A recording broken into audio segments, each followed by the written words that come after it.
میرا خطاب تو وہی لوگ ہوتے ہیں مخاطب ہمیشہ کہ بھئی جو حضور کی واقعی غیرت مند غلام ہے، بس نہ میں ایسے نمازیوں کا قائل ہوں کہ امام مسلم کے پیچھے 36,000 نیت باندھیں اور جب سلام پھرے تو ایک بھی پیچھے نہ کھڑا ہو. تو ہمیں سے پریشانی بھی نہیں ہوتی، لیکن کم از کم تنبیہ ہم ضرور کرتے ہیں کہ جس بندہ ادھر جناب کھاؤ سبحان اللہ جی ادھر تے نہیں آ سکتے، جناب حالات نہیں ٹھیک. تو ایسے بندہ جو ہے اس کو ویسے بھی ایسے جناب کوئی بیٹھا ہے، کوئی جناب دیکھ رہا ہے دوسرے کو، بھئی یہ ہاتھ اٹھا رہا ہے، تو پھر سمجھا ہمیں کہ دین کیا ہے. تجھے ہم سٹیج دے دیتے، ہم ادھر بیٹھ جاتے. میں نے کل بھی پرسوں بھی یہ جتنے بھی تھے میں نے افسران ان کو کہا، میں نے کہا دو ہی باتیں ہیں، یا دین سمجھو یا ہمیں سمجھاؤ، تیسرا بات نہیں ہے. آپ میں آپ کے سامنے بیٹھ جاؤں، مجھے سمجھاؤ دین کیا ہے، ورنہ سمجھو.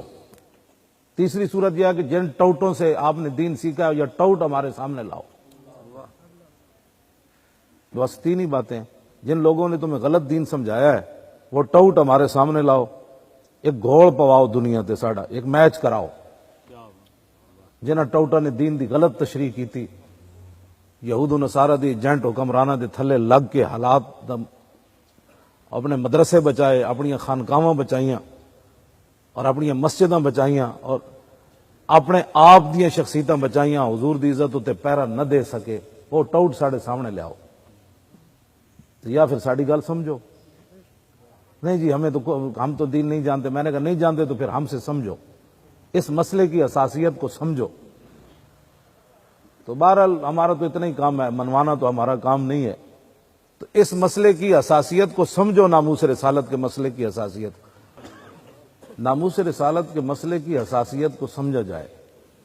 ہمارا اتنا ہی مطالبہ ہے، کوئی ہمارا کوئی بات نہیں. اس کی جو حساسیت ہے اس کو سمجھا جائے.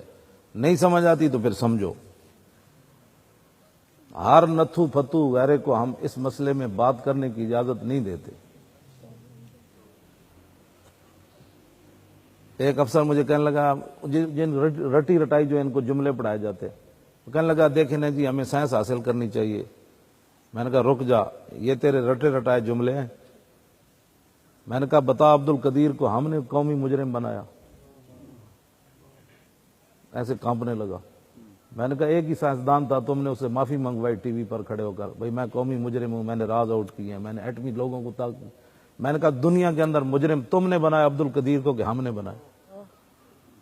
پھر ایسے جواب ہی کوئی. میں نے کہا یہ رٹی رٹائے جملے میرے سامنے نہ بول، میں جانتا ہوں ساری باتیں، میرا منہ نہ کھلواؤ. ہاں بس ہم سے ایک ہی مطالبہ آپ سے کرتے ہیں کہ حضور کی ناموس کے مسئلے کو سمجھو. یہ نہیں سمجھ آتی تو پھر ہمارے پاس آؤ، ہمارے سامنے اس مسئلے میں کوئی بات نہ کرے.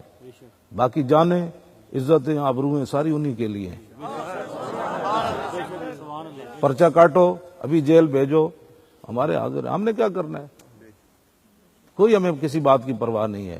تمہیں کوئی غلط فہمی ہے اس مسئلے میں؟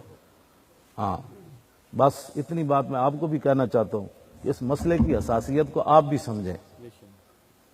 حضرت جی قبلہ پیر اعجاز احمد صحابہ حضور کے گھر کھانا کھا کر بیٹھ گئے. میرے آقا اندر گئے، دیکھا کھانا کھا کر یہ باتیں کر رہے ہیں. اب میرے آقا باہر نکل آئے، تھوڑی دیر انتظار فرمایا، پھر حضور اندر گئے، دیکھا تو صحابہ باتیں کر رہے ہیں. بس اتنی دیر لگی، اللہ نے قرآن کی آیت نازل کر دی. یا ایھا الذین آمنوا لا تدخلوا بیوت النبی الا یؤذن لکم الی طعام غیر ناظرین اناہ ولکن اذا دعیتم فادخلوا فاذا طعمتم فانتشروا ولا مستانسین لحدیث ان ذلکم کان یؤذی النبی فیستحیی منکم واللہ لا یستحیی من الحق. اتنی لمبا قرآن رب نے نازل کر دیا. او میرے محبوب کے گھر آئندہ داخل نہیں ہونا. آئندہ کھانے کا ٹائم ہو تو میرے نبی کے گھر کی طرف بھی نہیں دیکھا. غیر ناظرین اناہ، کھانے کے ٹائم اناہ کہتے ہیں عربی میں. تو ادھر دیکھنا بھی نہیں ہے کھانے کے ٹائم کے حضور کے گھر کیا پک رہا ہے. دھواں اوپر اٹھ رہا ہے تو کیا پک رہا ہے اس وقت. ہاں جی دیکھنا جی ٹائم ہے، نہیں دیکھنا. ولیکن اذا دعیتم فادخلوا، ہاں جب تم میرے محبوب تمہیں بلایا جائے میرے نبی کے گھر تو پھر آ جاؤ. فاذا طعمتم، جب میرے نبی کے گھر تم کھانا کھا چکو تو فانتشروا، فوراً نکل جاؤ.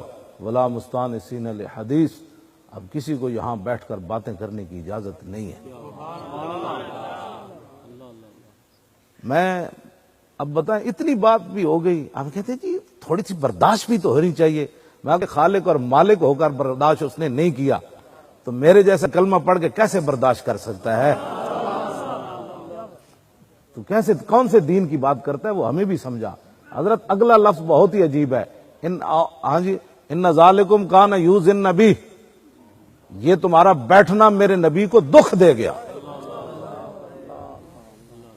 بتائیں جی گستاخ رسول کی بتیاں جلنے سے نبی کو دکھ ہوا کہ نہ ہوا؟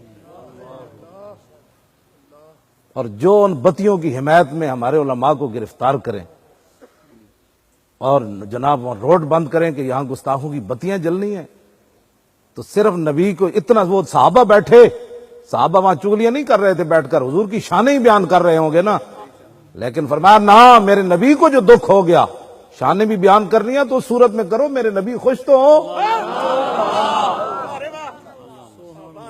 یہ ہے بات. اس مسئلے کو, حساسیت کو سمجھا جائے.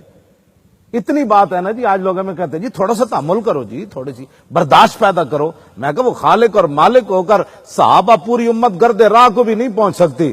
رب نے ان کی اس بات کو برداشت نہ کیا کہ میرے نبی کے دل میں گزر گئی کہ تم ابھی بیٹھے ہوئے نکلے نہیں. تو یہ باتیں ہیں جو سمجھنے والی ہیں, اور نہیں اگر کسی کو سمجھ آتی تو ہمارے پاس تو تھرمامیٹر نہیں ہے تو اس کو سمجھایا جائے, لیکن وہ کوشش کرے. یہ مسئلہ بہت ہی حساس ہے, سب سے بڑا کائنات میں مسئلہ حساس ہے ہی یہ. ہاں جی, ہے ہی یہ.